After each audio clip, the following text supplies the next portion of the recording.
መልካም ይህንን መልእክት ማስተላለፈው ከኢትዮጵያ ቃለ ሕይወት ከደቡብ ቀጠና ከሞያሌ አጥቢያዎች ህብረት ነው። መልእክቱንም ደግሞ ማስተላለፍላችሁ እኔ በጌታ የሆንኩኝ ወንድማችሁ ጂሎ ባቲ ይባላለሁ።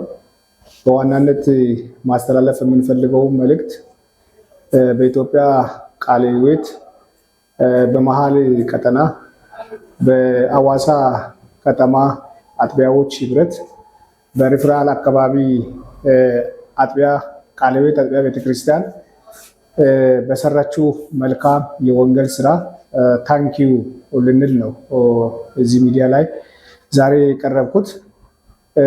ወገኖቻችን እኛ ያለንበትን ችግር በመረዳት ቦረናን በወንጌል ለመድረስ በውስጥ ካቀዱት እቅዳቸው መነሻ ከጎናችን ለመቆም ከዛሬ 3 ዓመት በፊት መጥተው አካባቢውንም አጥንተው ተመልሰውም ደግሞ አገልጋዮችን በመላክ ሊያግዙ ሙከራ ቢያደርጉም የመጡ አገልጋዮች አካባቢውን ቋንቋ የአካባቢውን ባህል በደንብ ካለመረዳታቸው የተነሳ ተመልሰው ሄደዋል።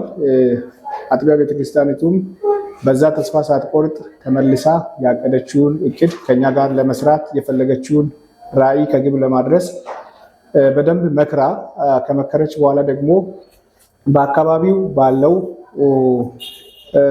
አገልጋይ ቋንቋውን በሚያውቀው ባህሉን በሚያውቀው የማህበረሰቡን አኗኗር በደንብ በሚረዳው አገልጋይ ብናገለግል ውጤታማ እንሆናለን በዚህ በወንጌሉ አገልግሎት ብለው በማሰብ በአካባቢው አገልጋዮችን ጠይቋል። እኛም ደግሞ አገልጋዮችን ሰጠናቸዋል። የሰጠናቸውን አገልጋዮች ቀለብ በየወሩ እየሰፈሩላቸው በቅርብ ርቀትም ደግሞ ከኛ ጋር በመናበብ እየተከታተሉን ለ3 ዓመት ቆይቷል። በዚህ በ3 ዓመት ቆይታ በአገልጋዮች አማካይነት የተዘራውም ዘር ዛሬ ደግሞ ፍሬ እያሳየ ነው ያለው፣ ውጤት እያሳየ ነው ያለው።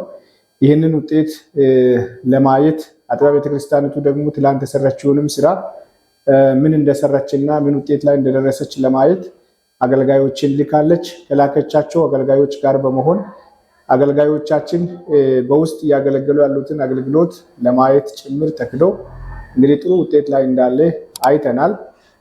ለዚህ እግዚአብሔር ራዕይ ስለሰጣቸው ራዕይ የሰጣቸውንም እግዚአብሔር እየባረክን በአጥቢያ ቤተክርስቲያን ደግሞ ይህንን ራዕይ ተቀብለው ይህንን ታላቅ የወንጌል አገልግሎት ለማገልገል ከኛ ጋር እንደ ህብረት ቦረናን መድረስ አለብን በሚል በሜጋ አጥቢያዎች 4 ሚሽነሪዎችን በመቅጠር እንግዲህ ቀለብ እየሰፈሩ እንዲያገለግሉ ያደረጉትን ወገኖች እግዚአብሔርን ከባረክን በመቀጠል እነሱንም ልንባርካቸው እንወዳለን። እግዚአብሔር አብዝቶ ይባርካቸው፣ እግዚአብሔር አብዝቶ ይባርካችሁ እንላለን።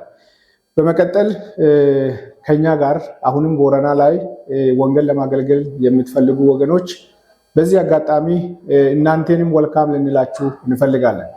በመሃል ኢትዮጵያ እንግዲህ በቀጠና ደረጃ ከአንድ አጥቢያ የዚህን ያህል አገልግሎት መስጠት ከተቻለ እንደ አዋሳ ከተማ ቃለ ሕይወት ህብረት ሰፊ ስራ መስራት ይቻላል። እንደ አዋሳ ብቻ ሳይሆን በተለያዩ አካባቢ ባላችሁ ቀጠናዎች በኢትዮጵያ ቃለ ሕይወት ደረጃ በህብረት ደረጃ በዋና ቢሮ ደረጃ የሚሰሩ ብዙ ስራዎች እንደ ቦረና አሉ። ስለዚህ ቦረና ያልታረሰ መሬት ነው እንበልና ያልታረሰው መሬት ነው ስንል እንግዲህ ወንጌል ታርሶ ያልተዘራበት አካባቢው ይበዛዋል ለማለት ያህል ነው።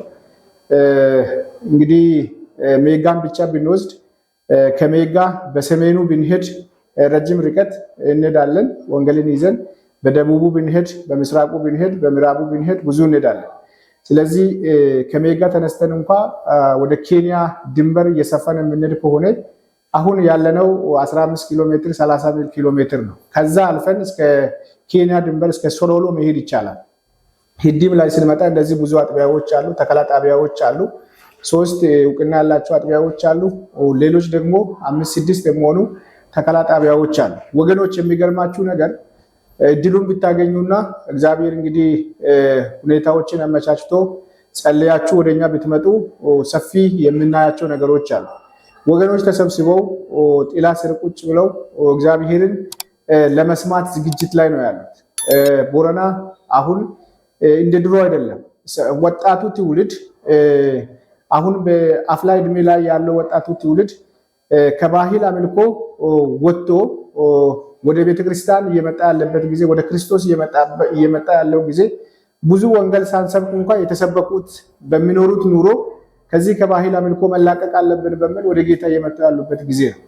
እነዚህ ደግሞ በነቂስ ወጥቶ ወደ እግዚአብሔር መንግስት እየመጡ ክርስቶስ ኢየሱስን እንደ ግል አዳኝ የተቀበሉ ያሉትን ወገኖች በምን እናስተናግዳለን የሚል ነገር ነው ብዙ ጊዜ ጭንቀት እየሆነብን ያለውና አንዳንድ ጊዜ እንዲሁ ዝም ብለን በሚዲያ ሲናይ ሰዎች ብዙ ሚሊዮን ብር አውጥተው ትላልቅ ህንፃዎችን ገንብተው በዛ ውስጥ ሲያመልኩ እናያለን፣ ደስ ይለናል። ያም ሆኖ ደግሞ በተቃራኒ ደግሞ የሚያመልኩበትን ቦታ አጥተው ትላልቅ ዛፎች ስር ቁጭ ብለው ከሚመጡ ሚሽነሪዎች የእግዚአብሔርን ቃል ለመስማት የሚጠሙ ሰዎችን እንዲሁ በሚገባቸው ቋንቋ ይህንን ጌታ በተለየ መንገድ እያመለኩ እኛም ከነሱ ጋር እያነባን ፍቅር እያየን ክርስቶስን በእርግጥም በገጠሩ አካባቢ ምን ያህል ሲገለገል ሰዎች ምን ያህል ወደ ጌታ ሲመጡ እያየን በዚህ ልክ የተደሰትን ነው ያለን። ይህንን ስላችሁ አሁን እግዚአብሔር ረድቷችሁ በመጀመሪያ ቦረናን አስባችሁ እንድትጸልዩ በቦረና አካባቢ ወንጌል እንዲደርስ ከጸለያችሁ በኋላ ደግሞ አስባችሁ ልባችሁ ቢነሳሳ እግዚአብሔር ልባችሁን እንዲያነሳሳ እኛም ዘውትር እየጸለይን ያለነውና ወደኛ ብትመጡ ወደ ህብረታችን ብትመጡ ህብረቱም ደግሞ እናንተን ይዞ ወደ አጥቢያዎች ብንወርድ ወደ ተከላ ጣቢያዎች ብንወርድ ቅድም እንደምላችሁ በጥላ ስር የሚያመልኩትን ሰዎች ብቻ ለአንድ ባር ዛፍ፣ አንድ ቆርቆሮ፣ አንድ ፓኬት ሚስማር እየገዛን እነዚህ ሰዎች አርፎ በጌታ ቤት እግዚአብሔርን በነፃነት እንዲያመልኩ በዝናቡ ጊዜ እየተቸገሩ በፀሐዩ ጊዜ እየተቸገሩ አንዳንድም ደግሞ ያው አርብቶ አደርም ህዝብ ከመሆናቸው አንፃር ከቦታ ቦታም እየተንቀሳቀሱ ተመልሰውም ደግሞ ቋሚ በሆነ ቦታ የሚመለሱበት ጊዜ አለና በእነዚህ በቋሚ ቦታዎች አካባቢ ላይ ቢቻል ለነዚህ ሰዎች አርፈው በስርዓቱ እግዚአብሔርን የሚያመልኩበትን ሁኔታዎች ብናመቻች ከዛ በማለፈ ደግሞ በመንፈሳዊ ህይወታቸው እንዲበረቱ እነዚህ ሰዎች የሚመግቧቸውን ሰዎች አሉ። አሁን በዲፕሎማም እየተመረቁ የሚመጡ አሉ። በጌታ ቤት ቆይታም ደግሞ ለእግዚአብሔር ካላቸው ፍቅር የተነሳ በተለያዩ አገልጋዮች እግር ስር ቁጭ ብሎ የተማሩ ወገኖች አሉ። እንግዲህ ተከላ ጣቢያው እየሰፋ በሄደ ቁጥር አገልጋይ ያስፈልገናል። አገልጋይ ደግሞ ሲያስፈልገን አገልጋይ ያለ ቀለብ ካልተሰፈረለት ችግር ነውና ቀለብ የሚሰፍሩ ወገኖችንም ብናገኝ እንደ ግለሰብም እንደ ቤተክርስቲያንም እንደ ህብረትም እንግዲህ መንቀሳቀስ የምትፈልጉ ሰዎች ካላችሁ በእነዚህ ወገኖች አማካይነት ወደኛ የምትመጡበትና አብረን ወንጌልን የምናገለግልበት ሁኔታ ቢፈጠር ጥሩ ነው እንላለን። በትልቁ ዛሬ በእናንተ ፊት ቆመን የእግዚአብሔርን ወንጌል የእግዚአብሔርን መንግስት አብረን እንስራ ስንላችሁ አንደኛ በዋናነት በጸሎት ከጎናችን እንድትሆኑ ነው። ሁለተኛ ደግሞ አገልጋዮችን እዚህ ስፍራ እንግዲህ ለወንጌል እንድናሰማራ አገልጋዮችን የምናሰማራበትን የቀለብ ጉዳይ እንድታስቡ ነው። ሶስተኛው ደግሞ በቤተክርስቲያን ደረጃ አሁን ያሉትን እንግዲህ ከቦታውም ርቀት አንጻር ብዙ ጊዜ ትሬኒንግ ወደ ቀጠናችን መደን የማንወስድበት አጋጣሚ አለ። ከዋና ቢሮ ጋርም በተደጋጋሚ ማንገናኝባቸው ሁኔታዎች አሉ። ከዚህ ከሞያሌ ሜጋ 100 ኪሎ ሜትር ነው። ያበሎ 100 ኪሎ ሜትር ነው። ቡሌ ሆራ 100 ኪሎ ሜትር ነው። ዲላ እንግዲህ 121 ኪሎ ሜትር ነው። ዋናው የቀጠናችን ሰንተር ዲላ ላይ ነው ያለው። ከዲላ እንግዲህ ወደ ሞያሌ ለመድረስ የአንድ ቀን ጉዞ ነው የሚሆነው። አልፎም ደግሞ አቆራርጠን የምንሄድ ከሆነ በዛ ልክ ነው። ስለዚህ እንደ ህብረት በጀት የለንም። ቅድም እንዳልኳችሁ ያሉን አጥቢያ ቤተክርስቲያናት እንግዲህ በደንብ መንፈሳዊ ነገርን ካለመመገባችን ወይም በደንብ ነገሮችን ካለመረዳታቸው የተነሳ የውስጥ ገቢም በዚህ ልክ አይደለም። ስለዚህ አሁን ወደ ገጠር ለአገልግሎት በምንወጣበት ጊዜ የተለመደ ነገር አለ። ቀደም ተብሎ የነበሩ ቤተ እምነቶች ያለማመዳቸው አንዳንድ ነገሮችም አሉ። ያው አገልጋይ ሲሄድ በእጁ ስኳር በእጁ ቡናም የሚታይበት አጋጣሚ አለና እነዚህንም ነገሮች ቢሆን እየሸፈንን አገልጋዮቻችን በስርዓቱ እንግዲህ ወንጌል ወዳልደረሰበት እዚሁ በቦረና በሰፊው አካባቢ ላይ እንዲሄዱ ብናደርግ ጥሩ ነው። ስለዚህ ስልጠና ያስፈልገናል። እኛም ቢሆን ለራሳችን ሰልጥነን ለራሳችን ተመግበን የምንመግባቸውን ህዝብ የምንመግበውና የስልጠናውን እድሉ የለንም። እንደ አጥቢያዎች ሲታይ በየአጥቢያው ደግሞ የስልጠና አለመኖር፣ አብሮ የመማር አብሮ የመጸለይ አብሮ ሰፊ ፕሮግራሞችን በደንብ በተደራጀ መልክ ይዞ ያለመሄድ እኛም ባለን ልክ እንዳንንቀሳቀስ ነው እያደረገን ያለነውና ባካችሁ ቤትም አካባቢ ያላችሁ ይህንን ድምፅ የምትሰሙ ይህንን መልእክት የምትሰሙ ወገኖች ቅረቡ፣ እንቀራረብ፣ የእግዚአብሔርን መንግስት በጋራ እናገለግል። በመንፈሳዊ አገልግሎት በኩል እናንተን በብዙ እንጠብቃለን፣ በልማቱም በኩል በብዙ እናንተን እንጠብቃለን። እንደ አመራርም ብዙ ልንሰለጥን ብዙ ልንማር እንፈልጋለን። እንደውም በሞያሌ የፍቅር ወደ ባጣ ቤተክርስቲያን አማካይነት የዚህ የትምህርትን ጉዳይ ለመቅረፍ ብለን በሌለን በጀት በብዙ መስዋዕትነት በኢዳም ጭምር ገብተን አንድ መንፈሳዊ ተቋም የመጽሐፍ ቅዱስ ትምህርት ቤት አደራጅተናል። በዲፕሎማ ደረጃ በሰርተፊኬት ደረጃ እንዲሰጥ እድል አግኝተናል ከዋና ቢሮ። ያም ቢሆን እንደ ተቋም ላይብረሪ ያስፈልገዋል። ላይብረሪም በህንፃ ደረጃ ተሰርተዋል። ነገር ግን ላይብረሪውም መጽሐፍ የለውም። ላይብረሪውም ውስጥ ሸልፎች የሉትም፣ ጠረጴዛ የለውም። የሚማር እዚህ አካባቢ ያለው ትልቁ ችግር ሞያሌ ላይ ብንመጣ ምንድነው ከተባለ ሰው እንግዲህ ቢዝነስን ነው ፈልጎ የመጣው።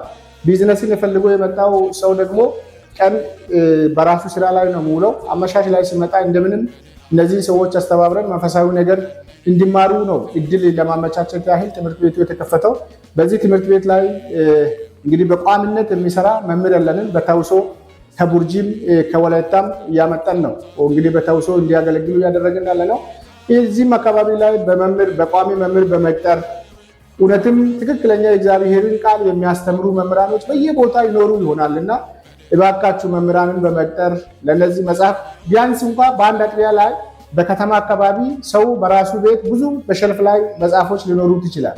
ይህን አካባቢ አስባችሁ እንድናነብ አንዳንድ መጽሐፍ እንኳ አዋጣችሁ በእነዚህ ወገኖች አማካኝነት መጥቶ ላይብረሪ ላይ የሚገባበት ሁኔታ ቢፈጠር የተጠቀማችሁት ግን እኛ ጋር ሲመጣ ደግሞ በጣም ማገልገል የሚችል ጠረጴዛ፣ እንደዚህ መቀመጫ ወንበር ለተማሪዎች ቢታግዙን ከኛ ጋር ደግሞ በጸሎት ከምንም በላይ በጸሎት በትምህርቱም ዘርፍ ተማሪዎች ወደ ትምህርት ቤት እንዲገቡ ራሳቸውን ሰጥተው እንዲማሩ ለመንፈሳዊ ለውጣቸው በብዙ መስዋዕትነት መክፈል እንዲችሉ እንድትጸልዩም ጭምር እንጠይቃለን። ትምህርት ቤቱም ድጋፍ ይፈልጋል። ምክንያቱም ይህ ትምህርት ቤት በጣም ከተደራጀ በአማርኛ ነው አሁን ትምህርት እየሰጠ ያለው። ነገ ደግሞ በኦሮመኛ ትምህርት እንዲሰጥ ነው የምንፈልገው። ምክንያቱም ኦሮመኛን ካላወቅን፣ ኦሮመኛን ካላስተማርን፣ በኦሮመኛ ሰዎችን ካላበቃን ቦረናን በወንጌል መድረስ አንችልም። ቅድምም ብያለው የቋንቋው ችግር ከሌላም አካባቢ አገልጋዮች ይመጣሉ። ከመጡም እንግዲህ በሶስተኛ ወገን ነው አንድ አገልጋይ አምጥተን በጎኑ ደግሞ ሌላ ተርጓሚ ያስቀምጠን ተርጓሚውን እየቀያየርን እየተቸገርን ያለ ነውና የአካባቢውን ሰዎች የማብቃት ዓላማ አለን። አሁን የተዘጋጁ ምቹ ሁኔታዎች አሉ። ትምህርት ቤቱ አለ። ለ3 ዓመት ቢገባ በደንብ አድርጎ ቢማር ወጥቶ በደንብ አድርጎ ቦረናን ያገለግላል። ስለዚህ እነዚህን ሰዎች በማስተማር በጀት በማፈላለግ አሉ። አሁን 147 ላይ ፓስተር ዳዊት አሉ። ብዙ ጊዜ ማን ያስተምረናል ይሉናል። እኛም እንደ ህብረት በጀት ኖሮን ለማስተማር ይከብደናል። ስለዚህ እነዚህ አይነት ሰዎችን አስተምረን በቋሚነት በቦረና አካባቢ ላይ ያለውን የወንጌል እንዳናደርስ ተግዳሮት የሆነውን መስመር ይህንን የምንበጣጥስበትና ወንጌል በአግባቡ ማገልገል የምንችልበት ትልቁ ፖይንታችን ትምህርት ቤት ላይ ተማሪዎችን ለ3 ዓመት ለ2 ዓመት እንዲሁም ደግሞ ከተቻለ በዲግሪ ደረጃ በማስመረቅ እነዛ የተማሩ ሰዎች ተመልሰው አስተማሪዎች ሆነው ወጥተን ደግሞ እነዚህን ሰዎች ተከትለን ወንጌል በሰፊው ማገልገል ነው ዓላማችን። ቦረናን ለወንጌል ብለን ተነስተናል። ቦረናን እውነትም ደግሞ ለወንጌል ማድረግ እንችላለን። ማድረግ የምንችለው የእግዚአብሔር ፈቃድ ስለሆነ ነው። የእግዚአብሔር ፈቃድ ደግሞ ወደ ዓለም ሁሉ ሂዱ ለፍጥረታት ሁሉ ወንጌልን ሲበኩ ብለዋልና ለቦረና ወንጌል እንዳንሰብክ የሚከለክለን የእግዚአብሔር ሐሳብ ፈጽሞ ስለሌለ ጠላት እንግዲህ በተለያዩ ነገሮች በዚህ ሁኔታ ውስጥ እንድንኖር ነው እያደረገ ያለው። የኢኮኖሚውን ምክንያት በማድረግ የአካባቢ ላይ ቋንቋን ምክንያት በማድረግ በተለያዩ መንገዶች ተግዳሮት ውስጥ ስላለን ይህንን ተግዳሮት በጋራ በመጸለይ በጋራ እጅ ለእጅ በመያያዝ በጋራ በመመካከር እናንተም ወደኛ መጣችሁ አስፈላጊ ከሆነ ጠርታችሁ እኛም ወደ እናንተ በመሄድ በመመካከር ይህንን ችግር መፍታት እንላለን። በመጨረሻም ስናጠቃልል እንግዲህ ይህንን ፈርቀዳጅ የሆነውን መስመር ይዞ በመምጣት ከኛ ጋር በሰፊ እያገለገለ ያለውን የሪፍራል አካባቢ ቃለ ሕይወት አጥቢያ ቤተክርስቲያንን በሙሉ እግዚአብሔር ይባርካችሁ። ድጋሚ ልናችሁ እንወዳለን። የያዛችሁት መልካም ስራ ለብዙዎችም ምሳሌ ሆኖ በዚሁ ልክ ሌሎችንም በማስተባበር ከጎናችን አሁንም ዳግም እንድትሆኑ እንፈልጋለን። በሜጋ አካባቢ ላይ የዘራችሁት ዘር ፍሬ እያሳየ ነው ያለው። ፍሬውን በጋራ እያጨድን ወደ ጎተራ የምናስገባበት ጊዜ ነው። ከሜጋም አልፎ ሂዲ፣ ከሂዲም አልፎ 147 ከ147ም አልፎ ሞያሌ አካባቢ ላይ ከኛ ጋር እንድትሆኑ ከዚሁ ከሞያሌ እንግዲህ 6-7 ኪሎ ሜትር ሳንሄድ በሞያሌ ዙሪያ ላይ ብዙ የእግዚአብሔርን ቃል ለመስማት የሚፈልጉ ሰዎች አሉ። እኛም እንደ አጥቢያ ቤተክርስቲያን ከትምህርት ቤት ተከላውን ጎን ለጎን እንግዲህ አጥቢያ ቀጣይ ለማሳደግ አሁን በተከላ ጣቢያ ደረጃ ወደ 350 ሺህ ብር አውጥተን ኬላ አካባቢ ማናችሁም አስፋልቱን አቋርጣችሁ ስትሄዱ ወደ ላይ ስትወጡ በግራ በኩል 4000 ካሬ ሜትር እንግዲህ ከአካባቢ ሰዎች በመነጋገር አግኝተን ወጪ አውጥተን ወደ 350 ሺህ ብር አውጥተን ወደ 17 ቤተሰብ እዛ ጋር እያመለከ ነው ያለው። ያ በመስመር ላይ ነው። አሁን በዙሪያው ላይ ከዚህ ከአስፋልት ባሻገር እንግዲህ መስዋዕትነትን ከፍለን ወንጌልን ለማገልገል ጥረት እያደረግን ያለ ነው። ከኛ ጋር ብንሆን ሶማሌን መድረስ እንችላለን፣ ቦረናን መድረስ እንችላለን፣ በጎግን መድረስ እንችላለን። የተለያዩ እንግዲህ ወደ ኬንያም ዝምር ዘልቀን መግባት እንችላለን። ስለዚህ ወንጌልን ይዘን እኛም እዚሁ እንዳንቀመጥ እናንተም ከጎናችን ሁኑ። እኛም ደግሞ ከእናንተ ጋር በመሆን እጅ ለእጅ በመያያዝ ይህንን ወንጌል ለፍጥረታት ማድረስ እንድንችል እግዚአብሔር ይረዳናል። ተነሱ፣ ታጠቁ፣ አብረን ይህንን ወንጌል እናገለግል እንላለን። ይህንን መልካም ጥሪ ሰምታችሁ ነገ ከነገ ወዲያ ሳትሉ ከኛ ጋር በመተባበር የእግዚአብሔርን መንግስት አብረን እንድንሰራ ፈቃደኞች ስለምትሆኑ አስቀድሜ ባርካችኋለሁ። እግዚአብሔር አብዝቶ ይባርካችሁ። ስለሰማችሁን ተባረኩ። ይህንን ብቻ ላለው ደህና ቆዩ።